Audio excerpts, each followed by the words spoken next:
Masa pandemi COVID-19 memang telah merubah tata cara kita, merubah bagaimana satuan pendidikan melaksanakan kinerjanya, termasuk bagaimana Bapak Ibu guru melaksanakan pembelajaran jarak jauh.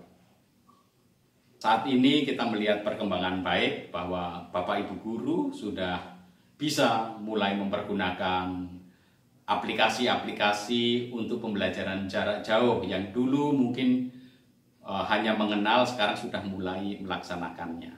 Bapak Ibu guru sudah bisa menggunakan Google Meet, pakai Zoom, lalu aplikasi lain yang dipergunakan untuk proses pembelajaran jarak jauh.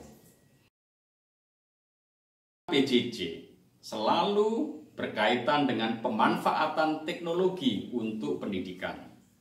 Pemanfaatan teknologi untuk pendidikan ini merupakan sebuah keniscayaan, kalau kita bisa mengatakan seperti itu. Bukan sebuah keharusan, tetapi ini niscaya. Kenapa? Karena teknologi semakin hari semakin menyerambah ke seluruh dimensi kehidupan manusia. Maka proses pendidikan yang baik harus atau wajib atau punya tanggung jawab mengintegrasikan peranan teknologi, informasi, komunikasi di dalam kehidupan sehari-hari anak Indonesia. Karena teknologi inilah yang akan menjadi sahabat dan kawan mereka di masa depan. Dalam hal ini, teknologi menjadi bukan sekedar alat dalam proses pembelajaran, tetapi bagi peserta didik ini menjadi cara hidup, cara bertindak, menjadi bagian tak terpisahkan dari hidup mereka. Bila PJJ dianggap sebagai sesuatu yang permanen dalam arti ini, tentu tidak ada masalah. Namun yang menjadi persoalan kita adalah ketika kita melihat PJJ ini permanen dalam arti ya tidak ada lagi tatap muka, tetapi semuanya lewat komunikasi dunia maya, tentu ini harus kita kritisi. Kita harus lihat lebih dalam, pokok persoalannya di mana. Apakah PJJ bisa permanen? Ya, saya melihat memang bisa permanen. Tetapi permanennya dalam arti pemanfaatan teknologi, kemudian mengintegrasikan atau pengintegrasian dari teknologi ini dalam proses pembelajaran di sekolah yang reguler. Artinya, sekolah-sekolah yang selama ini mengadakan proses pembelajaran hanya tatap muka, ke depan perlu mulai mengintegrasikan pembelajaran yang mengintegrasikan antara tatap muka dengan pembelajaran daring atau dalam jaringan. Nah, pembelajaran dalam jaringan ini bisa memungkinkan peserta didik untuk berlatih mempergunakan teknologi yang mendukung proses pembelajaran. Yang kedua, kalau kita berbicara tentang teknologi dalam pembelajaran, kita perlu memperhatikan bagaimana konteks Indonesia saat ini. Ada sekolah yang sudah memiliki teknologi bagus, jaringan internet ada, sarana komunikasinya ada, HP, komputer, laptop, alat-alat untuk proses pembelajaran online ada. Tapi ada sekolah lain yang belum mencapai ke sana. Tetapi saya yakin suatu ketika mereka semua akan memperoleh pengalaman yang sama. Karena teknologi ini tidak akan bisa mundur. Artinya teknologi akan maju terus, dialami oleh siapapun, dimanapun.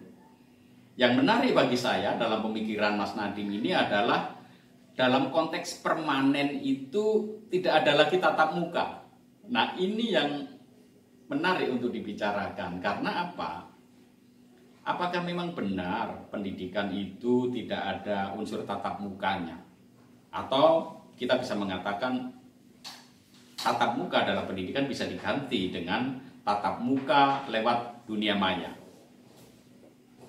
Sejauh ini kita belum melihat ada penelitian yang cukup valid dan contoh-contoh baik yang menunjukkan bagaimana pendidikan jarak jauh, bukan hanya pembelajaran jarak jauh, tapi pendidikan jarak jauh itu terjadi. Sudah hampir berabad-abad dalam pendidikan tradisional kita, pendidikan yang efektif itu adalah perjumpaan antara seorang guru dengan murid.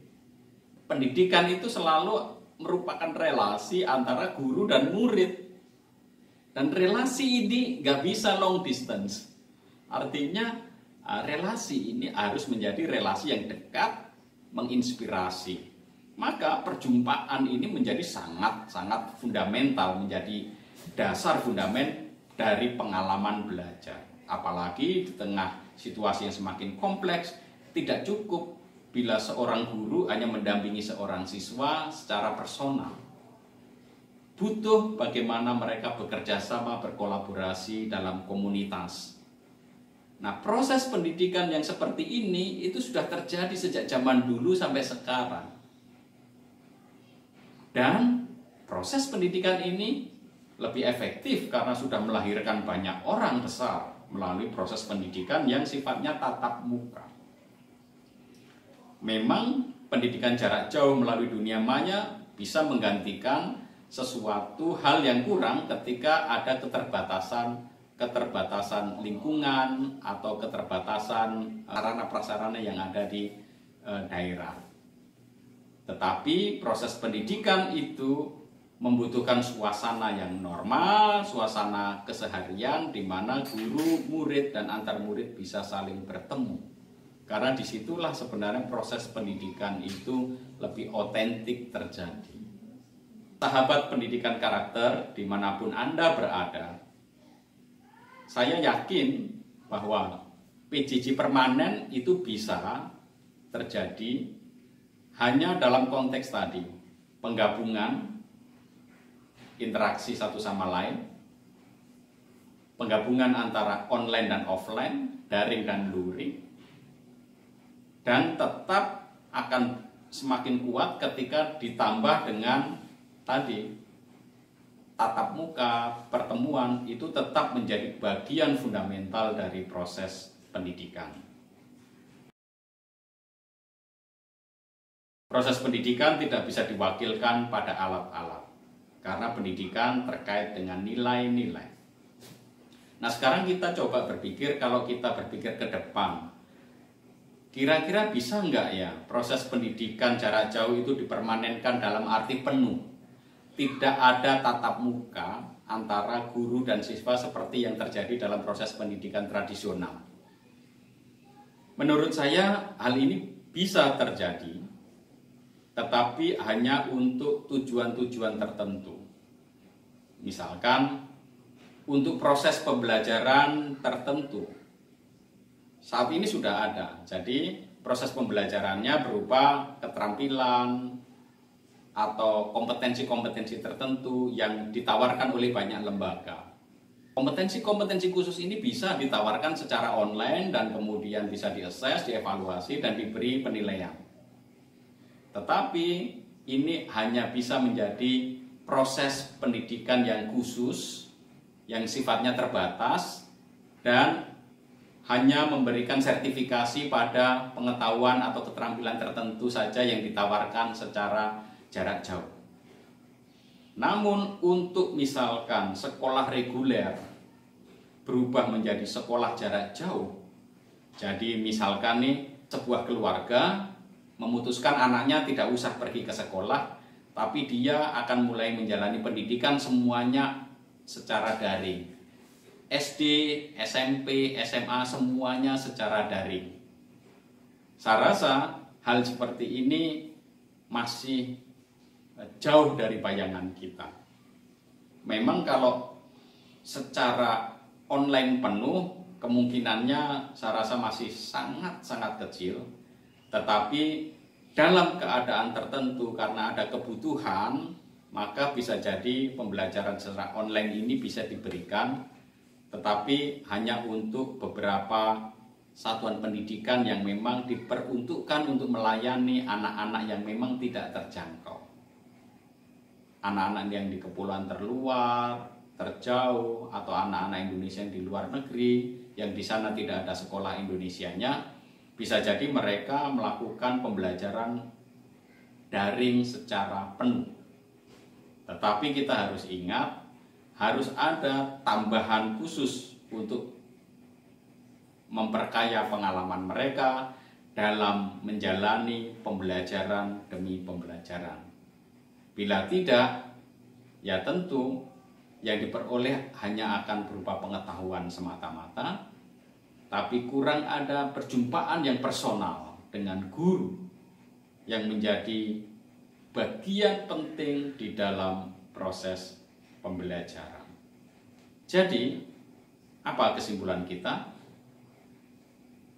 Pembelajaran jarak jauh yang sifatnya permanen untuk konteks Indonesia mungkin bila itu sifatnya hibrid, gabungan antara offline dan online, antara daring dan luring, yang tetap mempersyaratkan perjumpaan antara guru dan siswa di satu sisi, dan kemudian pengalaman siswa untuk berinteraksi dengan teknologi dalam proses pembelajaran untuk mempercepatnya.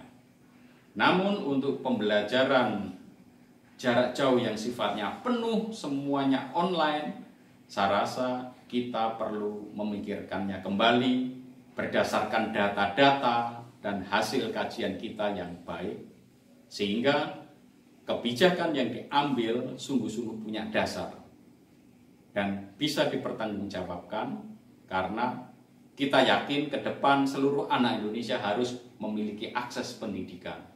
Dan pendidikan jarak jauh permanen mungkin bisa menjadi efektif ketika ini diperuntukkan bagi anak-anak Indonesia yang ada dalam situasi khusus di mana mereka tidak memiliki akses kepada sekolah reguler dan negara tetap harus memberikan hak-hak mereka sebagai warga negara untuk memperoleh pendidikan yang layak.